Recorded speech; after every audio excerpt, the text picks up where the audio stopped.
अखिल भारतीय मराठी नाट्य परिषद पिंपरी चिंचवड शाखेच्या वतीने आयोजित या कार्यक्रमाचे आदरणीय प्रमुख पाहुणे, राज्याचे कर्तबगार कर्तव्यदक्ष झुंजार उपमुख्यमंत्री श्री देवेंद्र फडणवीस जी,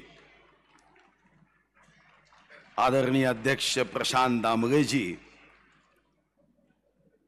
आदरणीय डॉक्टर जब्बार पटेल जी, आदरणीय आमदार उमाताई खापरे, आदरणीय आमदार महेश दादा गाणगे, निमंत्रक भाऊसाहेब भोईर, श्री नरेश खेडकर जी, शंकर भाऊ जगताप जी, अजित बुरे जी, श्री नरेश गडेकर जी, सतीश लोहके जी, श्री मिलिंद जोशी जी, आयुक्त शेखर सिंह जी, श्री मिलिंद कुलकर्णी जी, मंचावर उपस्थित सर्व आदरणीय मान्यवर, नाव सुटलं तर राग मानू नका, ज्यांनी मगा नावाचा कागद लिहून दिला त्याचं नाव कार्यक्रमाच्या नंतर मी तुम्हाला सांगेन। खरं तर अतिशय भव्य दिव्य कार्यक्रमाचं आयोजन करण्यात आलं। मी मनात विचार करत होतो की या कार्यक्रमात, समारोपीय कार्यक्रमात आम्ही उपस्थित आहोत, तर प्रशांतजी सदिच्छा काय द्याव्यात, आणि मग मनात सहज भाव आला की या 100व्या नाट्य संमेलनाच्या माध्यमातून चांद्यापासून बांद्यापर्यंत, गडचिरोलीपासून गडहिंग्लज पर्यंत आणि भामरागड पासून रायगड पर्यंत या छत्रपती शिवाजी महाराजांच्या वीरभूमीतील जनतेच्या हृदयापर्यंत हा नाटकाचा भाव पोहोचावा, मोठ्या संख्येने पुन्हा एकदा रसिकांनी स्वतःच्या पैशांनी तिकीट काढून नाट्यगृहात नाटक बघावं, आणि एवढंच नव्हे तर सदिच्छा देताना मनात हीच सदिच्छा आहे की महाराष्ट्रात इतके नाट्य रसिक वाढावेत की आज प्रशांतजी तुम्ही मुख्यमंत्र्यांच्या समोर मागणी करता की नाट्यगृहाचं भाडं कमी करा, पण असा एक दिवस येऊ की तुम्ही मागणी करावी की आता नाट्यगृहाचं भाडं दुप्पट करा। इतके रसिक नाटकाला लाभतात, इतकी संख्या वाढवण्याच्या दृष्टीने यामध्ये चिंतन व्हावं, मनन व्हावं।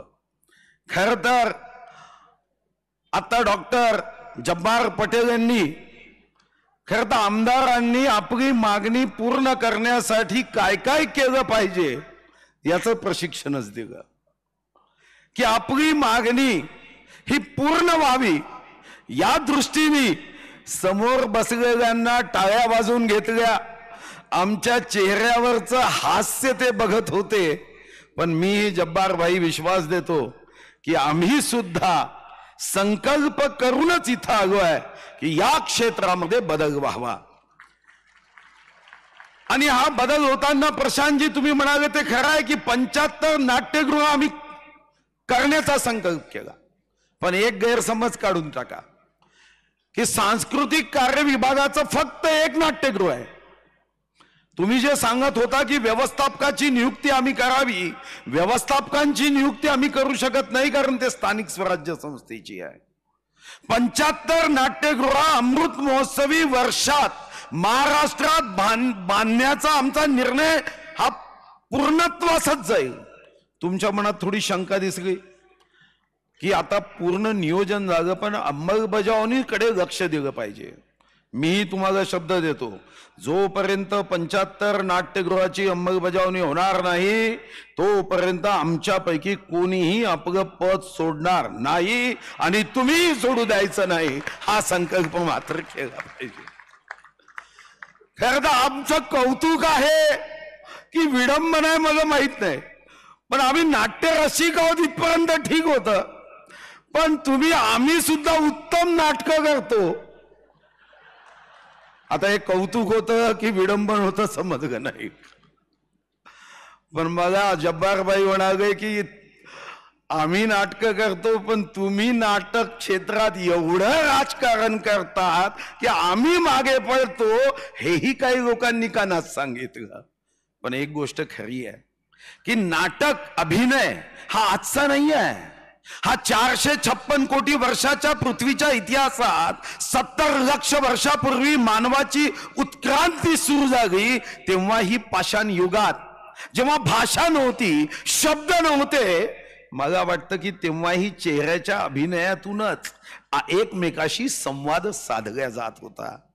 आणि मराठी नाट्यसृष्टी मागे येण्याचं कारणच नाही, कारण या देशाला राजा हरिश्चंद्र हा 1913 मध्ये चित्रपट देणारा जय भवानी जय शिवाजीच्या याच भूमीतले दादासाहेब फाळके आहे. आणि म्हणून आपल्या सृष्टीमध्ये कदाचित थोडस सावट आलं असेल, पण मला निश्चितपणे वाटतं की हे सुद्धा दूर होईल. आज आपण 25 पिंपरी चिंचवड येथील अतिशय सन्माननीय मान्यवरांचा सत्कार केला.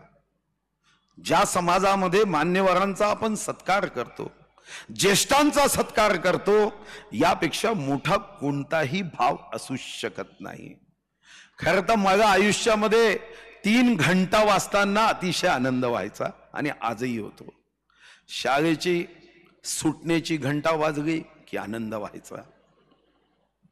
आईच्या सोबत नाटकाला जाऊन आईच्या मांडीवर बसून नाटक पाहताना आनंद व्हायचा. आणि मी परवाही सांगितलं की जगातलं सर्वात किमती सिंहासन असेल तर ती आईची मांडी आहे. आणि 3री घंटा ही मंदिरात जेव्हा वाजते त्याचा आनंद आपल्याला व्हायचा. मीही जेव्हा नाटकाला जायचो, ज्यांचा आता आपण उल्लेख केला, विक्रमवीर प्रशांत दामले, जेव्हा नाटक पाहताना एखादा असा प्रसंग येतो की सारे नाट्य रसिकांच्या चेहऱ्यावर असं सुंदर हास्य असतं, तेव्हा माझ्या मनात नेहमी विचार येतो की जगातले श्रीमंत म्हणजे मुकेश अंबानी, गौतम अदानी नाही, हे यांच्या चेहऱ्यावर जे हास्य दिसतंय ना, यापेक्षा श्रीमंत जगात कोणी असू शकत नाही. अशा हास्याला पाहताना जर समर्थ रामदासांनी मनाचे श्लोक लिहिले असते तर त्यांनी हेच म्हटलं असतं की जगी सर्व सुखी असा कोण आहे, विचारे मना तुची शोधून पाये. पुढे कंडिशन अपगाय प्रशांत दामलेंचं नाटक पाहताना प्रेक्षक सोडून, कारण ते चेहऱ्यावरचं हास्य हे खरं आहे की जगातलं सर्वात महागडं कॉस्मेटिक जर आपण विचारलं, कोणी सांगेल लंडन, कोणी सांगेल पॅरिस, पण सर्वात जगातलं महागडं कॉस्मेटिक एखादा नाटक पाहताना जेव्हा चेहऱ्यावर आनंद येतं, हास्य येतं. आणि आपण नाटक पाहताना खरं तर 21व्या शतकातलं आव्हान आहे, जेवणाच्या टेबलवर कुटुंब बसतं तेव्हाही प्रत्येकाच्या हातात मोबाईल असतो, व्हॉट्सअप फेसबुक बघत असतात. हम आपके है कोण हा भाव तिथं पाहतो, पण नाटकात आल्यावर मात्र पती पत्नी दोघेही असे बसतात, हम आपके है कोण यापेक्षा हम साथ साथ है हा भाव तिथं निर्माण होतो. आणि बायकोचा हात घेऊन नाटक पाहताना जो आनंद असतो ना, हा तर 10 लाख 20 लाख खर्च करून प्राप्त होऊ शकत नाही. हे आपण प्रेक्षकगृहात निश्चितपणे आपण पाहिलं. आज नाट्यकोश याचंही प्रकाशन झालं असं मी घोषित करतो, पण नाट्यकोशही किती मोठा होता. मी मनात विचार केला की रोज 2 हातांनी 2 नाट्यकोश खालतीवरती केले तर निश्चितपणे सलमान खान सुद्धा आपलं शरीर सौष्ठव बघण्यासाठी येईल. इतकी सुंदर माहिती संकलन या नाट्यकोशामध्ये केलं, हे मात्र अभिनंदनीय आहे. खरं तर मागच्या सरकारचे जब्बार पटेल साहेब, तुम्हाला काय अनुभव होते मला माहित नाही, पण तुमचं एक मत सरकारी व्यवस्थेबद्दल, एक मत जे आहे ना ते कलुषित झालं आहे. हे खरं आहे की मंत्रालयामध्ये कोणतीही फाईल वेगाने जात नाही. आणि हे विधानसभेत मी अनेकदा म्हणलं की मंत्रालयात फाईलची नॉर्मल डिलिव्हरी होत नाही, सिझरिन करावंच लागतं. हे ज्याला समजलं त्याला काम करण्याची पद्धत लक्षात येते. आणि म्हणून तुम्ही निराश होऊ नका. खरं तर तुम्ही मला एक गुण द्या की निवडणूक न लढवता कसं निवडून येता येतं. ज्याचे 100वे अध्यक्ष तुम्ही जागाल, आणि मी एक गुण देतो की फाईल वेगाने कशी काढायची, हा गुण मात्र मी निश्चितपणे तुम्हाला देईल. खरं तर आमच्या राज्यामध्ये आपल्या आशीर्वादाने देवेंद्रजीच्या मार्गदर्शनाखाली एकनाथ शिंदेजींच्या नेतृत्वात जे सरकार चालू आहे, हे खरं आहे की आम्हाला याची जाणीव आहे की कोणतंही राज्य हे किती धनसंपन्न आहे यावर त्याचं मूल्यांकन आकलन होत नाही. ते किती गुणसंपन्न आहे, ते किती सांस्कृतिक संपन्न आहे, ते किती आध्यात्मिक संपन्न आहे. आणि म्हणूनच संयुक्त राष्ट्रसंघाने सुद्धा आता पर कॅपिटा इन्कम GDP ही भाषा बंद केली. आता हॅपीनेस इंडेक्सची भाषा सुरू केली. आज जगामध्ये धन से तन का समाधान हो सकता है ही गोष्ट लक्षात आली, पण सांस्कृतिक कार्याने मन का समाधान हो सकता है यावर मात्र शिक्कामोर्तब झालाय. आणि म्हणूनच हे पहिलं वर्ष होतं की आजपर्यंत पुण्या मुंबईमध्ये असणाऱ्या सांस्कृतिक आंदोलन आता हे गडचिरोलीपर्यंत पोहोचवण्याचा आम्ही निर्णय केला. आणि म्हणूनच देवेंद्रजीच्या नेतृत्वात झाडीपट्टी क्षेत्रामध्ये जे सांस्कृतिक क्षेत्रात कार्य करतात, पहिल्यांदाच परशुराम खुने नावाच्या एका झाडीपट्टीमध्ये काम करणाऱ्या एका कलाकाराला पद्मश्री प्राप्त झाली.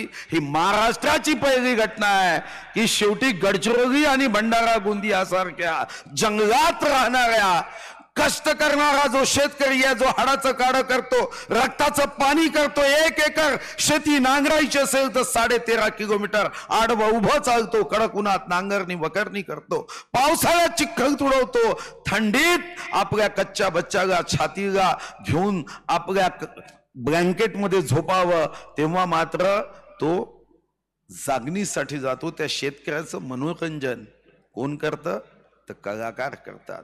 कधी दंडारीच्या माध्यमातून, कधी इतर सांस्कृतिक कलेच्या माध्यमातून त्याच्या चेहऱ्यावर आनंद निर्माण करण्याचं काम हे कलाकार करतात. आणि म्हणून त्याही दृष्टीने आम्ही प्रयत्न केला. सांस्कृतिक कार्य विभाग फक्त 75 नाट्यगृह बांधत नाहीये. जे नाट्यगृह आज स्थानिक स्वराज्य संस्थेच्या मालकीचे आहेत आणि ते नाट्यगृह कसे आहेत त्याची जाणीव आहे. आम्ही खरं तर त्याचा अभ्यास केला. प्रशांत दामलेजींनीच त्या संदर्भातलं निवेदन दिलं होतं की एकूण 52 नाट्यगृह स्थानिक स्वराज्य संस्थेची आहे. 12 सोडलीत तर बाकी नाट्यगृह अशी आहे की आपण तिथं गेलो तर आपल्या चेहऱ्यावर 12 वाजतील. त्याही नाट्यगृहाच्या संदर्भात त्यामध्ये आधुनिकता आणावी, सोलार करावे आणि नाटक पाहताना नाट्य रसिकांच्याही आनंदामध्ये ते नाट्यगृहही सामील व्हावं या दृष्टीनेही आम्ही यामध्ये योजना केलेली आहे. आणि मग विश्वास आहे की आज महाराष्ट्र सरकारने विश्वास व्यक्त करत आपल्या या नाट्य सांस्कृतिक आंदोलनाला आर्थिक मदत केली, भविष्यातही करेल. हे खरं आहे की महाराष्ट्रामध्ये आर्थिक अडचण असण्याचं कारणच नाही. देशाच्या आर्थिक व्यवस्थेमध्ये आमचं 15% योगदान आहे, GST मध्ये आमचं 20% योगदान आहे. आणि म्हणूनच आपण राज्यगीत निवडलं, दिल्लीचे ही तख्त राखतो महाराष्ट्र माझा. आज आपण या निमित्ताने जे चिंतन करणार आहोत 100व्या अखिल भारतीय मराठी नाट्य संमेलनाच्या माध्यमातून, तेव्हा मला अभिमान आहे की यामध्ये आम्ही ज्या विदर्भातून येतो त्यामध्ये कालिदासांनी लिहिलेलं सारी नाटकं इतक्या पुरातन काळात लिहिल्यानंतरही मला एका गोष्टीचा आनंद होतो की आज 2013 मध्ये पॅरिसमध्ये आम्ही ग्लोबल वॉर्मिंग, क्लायमेट चेंजच्या गोष्टी करतोय.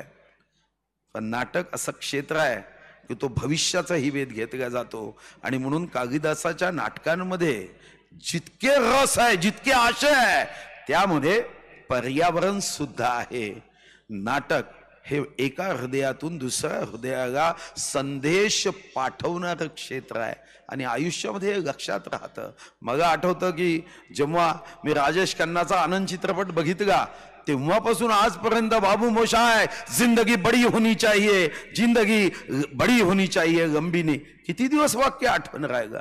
नाटक फक्त मनोरंजन करत नाही तर दिशा देतं. या 100व्या अखिल भारतीय मराठी नाट्य संमेलनाच्या माध्यमातून आपण सर्वजण संकल्प करूया की महाराष्ट्राच्या गावातल्या प्रत्येक कुटुंबापर्यंत मनामनापर्यंत हा आमची सांस्कृतिक आमची विरासत हे पोचवण्यासाठी आपण जे कराल त्या पाठीशी महाराष्ट्र सरकार निश्चितपणे राहील. जेव्हाही देवेंद्रजी एखाद्या कार्यक्रमाला जातात, मी एखाद्या कार्यक्रमाला जातो, कार्यकर्ते नारे देतात, देवेंद्रजी आगे बढ़ो हम तुम्हारे साथ है. आज आम्ही दोघेही हे सांगायला आलो आहे की आप आगे बढ़ो हम तुम्हारे साथ है.